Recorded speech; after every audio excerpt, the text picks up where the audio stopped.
On met chacun de vous gouverneur de la BCEAO. Vous savez combien il touche au minimum par mois? 30 millions de francs CFA. Vous croyez qu'il est suffisamment bête pour scier la branche sur laquelle il est assis? C'est humain, ça. C'est valable pour vous, c'est valable pour lui, c'est valable pour moi. C'est parce que nous sommes dans l'opposition. Enfin, je ne dis pas que nous sommes dans l'opposition. C'est parce que nous critiquons le système que nous avons des discours comme ça. Mais entre le discours et la réalité, c'est ça. Donc, Sankara est mort, il y avait 3500 francs sur son compte. Allons doucement. Je suis en train de vous dire ce qu'on appelle la politique du troisième homme. C'est-à-dire l'envahisseur français a compris ça. Il a compris, parce que les Français se fabriquent à Chamalières, ici en France. Donc, maintenir dans l'esclavage moderne les Africains, c'est ça qui est en jeu. Ouais. Donc, il faut, comme par enchantement, une nouvelle génération, celle qui naît au Sahel, avec ces jeunes-là qui sont là. C'est-à-dire Ibrahim Traoré du Mali, du Burkina, Assimi Goïta du Mali, et voilà, M. Tiani du Niger. Et ça, ce n'est qu'un début. Pourquoi je dis ce n'est qu'un début?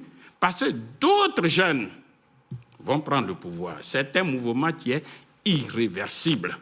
C'est-à-dire quiconque désormais va prendre le pouvoir d'État et qui va contre les intérêts de l'Afrique, ce n'est pas de la mauvaise langue. Mais d'une manière ou d'une autre, il sera balayé.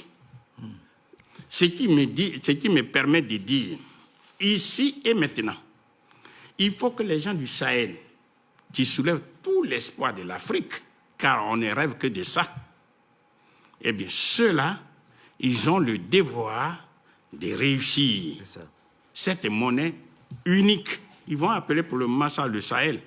Mais pour moi, c'est la base. Et question fondamentale, qu'est-ce qu'ils vont faire avec cette monnaie? Nous disons froidement, avec cette monnaie, M. David Johnson a déjà évoqué le problème, ils vont utiliser ça, mettre les Africains au travail et industrialiser les économies du Sahel. Le mot industrialiser, c'est trop compliqué, ça veut dire transformer les matières premières agricoles, minières, minérales et énergétiques en des produits finis qui génèrent de la richesse qu'on appelle les valeurs ajoutées. Lesquelles valeurs ajoutées éliminent la pauvreté. Ça veut dire qu'ils vont permettre de donner aux populations concernées manger. Manger veut dire élever les industries alimentaires. Et tout est en Afrique. Deuxièmement, boire veut dire donner de l'eau potable et de l'eau courante à tous ceux qui sont en Afrique. Troisièmement, s'habiller, élever des industries de textile.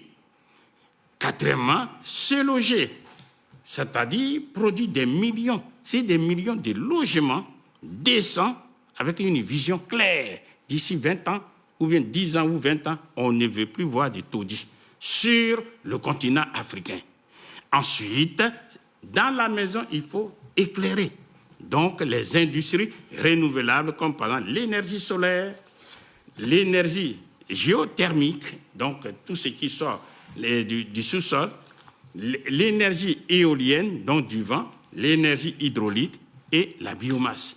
Tout ça, on peut avoir de l'énergie en abondance. Ensuite, c'est déplacer avec les véhicules produits en Afrique. Les brillants cerveaux sont là. Ils ne demandent pas autre chose que d'être payés. Quand vous avez l'argent, que vous ne dépendez pas de quelqu'un, vous pouvez financer ce que vous voulez. Ensuite, sur des routes qui sont produites par les Africains eux-mêmes. La main-d'œuvre, elle est pléthorique.